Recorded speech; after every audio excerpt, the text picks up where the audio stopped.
దేశవ్యాప్తంగా మరి కాసేపట్లో రెండో విడత ఎన్నికలు జరగబోతున్నాయి. దేశవ్యాప్తంగా 543 లోక్సభ స్థానాలకు ఏప్రిల్ 19 నుంచి జూన్ 1 వరకు 7 దశల్లో ఎన్నికలు జరుగుతున్నాయి.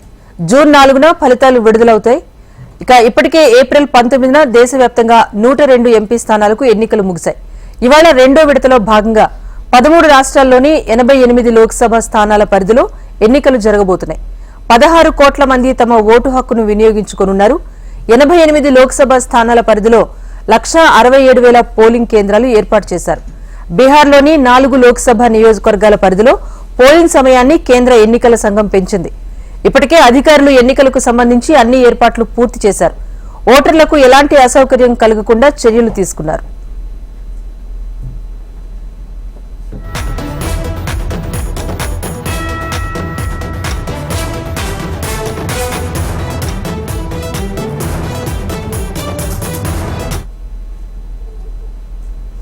మొత్తంగా ఈ రోజు జరగనున్న రెండో విడత పోలింగ్ లో కేరళలోని మొత్తం 20 స్థానాలకు, కర్ణాటకలోని మొత్తం 28 స్థానాల్లో 14 స్థానాలకు, రాజస్థాన్ లో 13, మహారాష్ట్రలో 8, మధ్యప్రదేశ్, ఉత్తరప్రదేశ్ రాష్ట్రాల్లో 5 స్థానాలు చొప్పున, అటు అస్సాం, బీహార్, ఛత్తీస్గఢ్, పశ్చిమ బెంగాల్లో ఒక్కో రాష్ట్రంలో 3 స్థానాలకు, మణిపూర్, త్రిపుర, జమ్మూ కశ్మీర్ రాష్ట్రాల్లో ఒక్కో స్థానానికి ఎన్నికలు జరగనున్నాయి.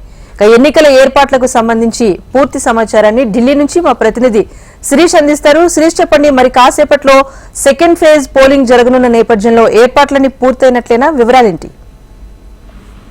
రాజేశ్వరి, మరికొద్దిసేపట్లో రెండో విడత పోలింగ్ అనేది కూడా ప్రారంభం కానుంది.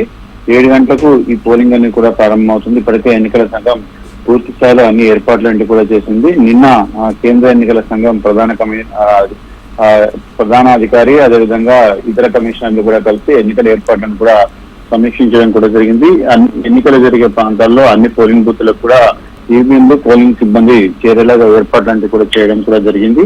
సో ఈ నేపథ్యంలో ఈ రోజు మొత్తం మీద కూడా 13 రాష్ట్రాల్లోని 90 పైగా లోక్సభ స్థానాలకు ఎన్నికలన్నిటి కూడా జరగనున్నట్టుగా కూడా తెలుస్తుంది. అయితే ఎన్నికల మొత్తం కూడా 7 దశల్లో నిర్వహించనున్నారు. ఏప్రిల్ 19 నుంచి జూన్ 1 వరకు కూడా 7 దశల్లో ఎన్నికల ప్రక్రియ అనేది కూడా కొనసాగనుంది. అయితే ఇందులో ఈ రోజు జరిగే ఎన్నికల్లో కాంగ్రెస్ నేత రాహుల్ గాంధీ వాయనాడ్ నుంచి పోటీ చేయనున్నారు. ఆయన సంబంధించి లోక్సభ స్థానానికి సంబంధించిన ఎన్నిక అనేది కూడా ఈ రోజు జరుగుతుంది. అదేవిధంగా మాజీ కేంద్ర మంత్రి శశి థరూర్, ప్రస్తుతం కేంద్ర మంత్రులుగా కొనసాగుతున్న రాజీవ్ చంద్రశేఖర్, గజేంద్ర సింగ్ షెకావత్, బెంగాల్ బీజేపీ చీఫ్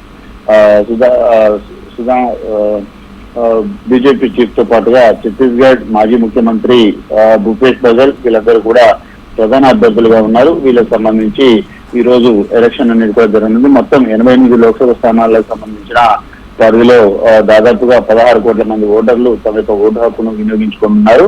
అయితే ఇందులో మొత్తం ఈ 88 లోక్సభ స్థానాల పరిధిలో దాదాపు 1,67,00,000 పోలింగ్ కేంద్రాలంటి కూడా ఏర్పాటు చేయడం కూడా జరిగింది. బీహార్ లోని 4 లోక్సభ నియోజకవర్గాల పరిధిలో మాత్రం పోలింగ్ ను కొంత పెంచేందుకు ఏర్పాట్లంటి కూడా చేస్తున్నారు. సాధారణంగా కొన్ని ప్రాంతాల్లో మాత్రం 5 గంటల వరకు పోలింగ్ ముగుస్తుంది. మరికొన్ని ప్రాంతాల్లో ఈ 4 నియోజకవర్గాల పరిధిలో మాత్రం 6 గంటల వరకు కూడా పోలింగ్ అనేది కూడా జరగనున్నట్టుగా కూడా తెలుస్తోంది. ఈ 13 రాష్ట్రాలు, కేంద్రపాలిత ప్రాంతాల్లోని 88 పార్లమెంట్ నియోజకవర్గాలకు గాను ఇందులో జనరల్ 73, అదేవిధంగా ఎస్టీ 6, ఎస్టీ రిజర్వ్ నియోజకవర్గాలు 9 ఉన్నాయి.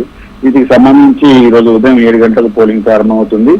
సాయంత్రం 6 గంటల ముగుస్తుంది. అయితే ఈశాన్య రాష్ట్రాలు, కొన్ని కీలకమైన సమస్యాత్మక ప్రాంతాలు మాత్రం 5 గంటలకే పోలింగ్ ముగిసేలాగా ఏర్పాట్లన్నీ కూడా చేశారు.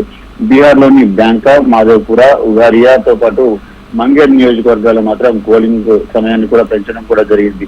అయితే ఈ 16 లక్షల మంది పోలింగ్ అధికారులు ఈ పోలింగ్ స్టేషన్ లో తమ యొక్క విధులను నిర్వర్తించనున్నారు. దాదాపు ఓటర్లలో 8.80 కోట్ల మంది పురుష ఓటర్లు ఉంటే దాదాపు 7.8 కోట్ల మంది మహిళా ఓటర్లు ఉన్నారు. అదేవిధంగా 5,929 మంది ట్రాన్స్జెండర్ ఓటర్లు తమ యొక్క ఓటు హక్కును వినియోగించుకున్నారు. ఈ ఎన్నికల్లో దాదాపు 34.8 లక్షల మంది మొదటిసారి తమ యొక్క ఓటు హక్కును వినియోగించుకున్నట్టుగా కూడా కేంద్ర ఎన్నికల సంఘం స్పష్టం చేయడం జరిగింది. అయితే దాదాపుగా 20 నుంచి 29 సంవత్సరాల వయసు గల ఓటర్లు 3.28 కోట్ల మంది ఉన్నట్టుగా కూడా తెలుస్తోంది. ఈ 88 లోక్సభ నియోజకవర్గాల పరిధిలో దాదాపు 1,202 మంది అభ్యర్థులు తమ యొక్క అదృష్టాన్ని పరీక్షించుకున్నారు. ఇందులో దాదాపు 1,098 మంది పురుషులు ఉంటే దాదాపు 102 మంది మహిళలు, అదేవిధంగా 2 ట్రాన్స్జెండర్లు కూడా ఎన్నికల్లో పోటీ చేయనున్నట్లుగా కూడా ఎన్నికల సంఘం స్పష్టం చేస్తుంది. అయితే ఫేజ్ 2 లో దాదాపు 85 పై సంవత్సరాల వయసు ఉన్న వాళ్ళు దాదాపు 14.78 లక్షల మంది తమ యొక్క ఓటు హక్కును వినియోగించుకున్నట్టుగా తెలుస్తుంది. అయితే ఇందులో దాదాపు 100 సంవత్సరాలు పైబడిన వాళ్ళు 42,226 మంది ఓటర్లు ఉన్నట్లుగా కూడా తెలుస్తుంది. వాళ్ళకు ఇంటి దగ్గరనే తమకు ఓటు హక్కును వేసుకునే అవకాశాన్ని కూడా కల్పించడం కూడా జరిగింది. సో మీరు అన్నట్లుగా 2వ విడత ఎన్నికల కోసం కూడా దాదాపు ఎన్నికల సంఘం అన్ని రకాల ఏర్పాట్లు లాంటివి కూడా చేసింది. దాదాపు 3 హెలికాప్టర్లతో పాటు 4 ప్రత్యేక రైళ్లను, దాదాపు 80,000 వాహనాలను ద్వారా పోలింగ్ సిబ్బందిని, భద్రతా సిబ్బందిని కూడా తరలించడం అనేది కూడా జరిగింది. ముఖ్యంగా ఈ 7 దశల్లో ఎన్నికలు జరిగే రాష్ట్రాలు పశ్చిమ Bengal, Bihar, Uttar Pradesh.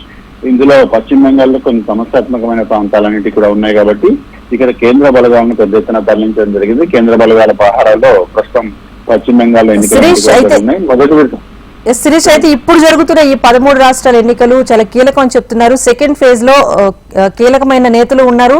At the same time BJP and INDI కూటమికి కూడా చాలా కీలకమని చెప్తున్నారు. సో పోలింగ్ స్ట్రాటజీ ఎలా ఉంది? దాదాపుగా ప్రధానమంత్రి ఈ 2వ విడత ఎన్నికలు జరిగే రాష్ట్రాల్లో మాత్రం ఓటు హక్కును వినియోగించుకున్నారు. అయితే కేరళతో పాటుగా కేరళ రాష్ట్రంలో మాత్రం ఇటు కాంగ్రెస్ పార్టీ కానీ లెఫ్ట్ పార్టీల యొక్క హవా కానీ కొనసాగే అవకాశం అనేది ఎక్కువగానే ఉంది. ఇటు మొదటి విడతలో తమిళనాడులో ఏదైతే ఇటు ఇండియా కూటమి హవా కొనసాగిందో, 2వ విడతలో కేరళ రాష్ట్రంలో దీని హవా కొనసాగే అవకాశం ఉంది.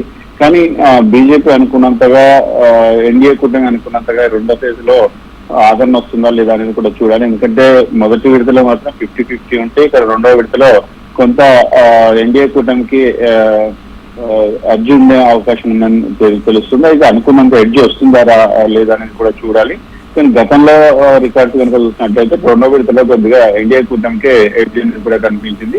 ఈసారి మరి ఎడ్జ్ కొనసాగుతుందా లేదంటే ఇండియా కూటమి పుంజుకుంటుందా అని కూడా చూడాల్సింది. Right, thank you Sirish.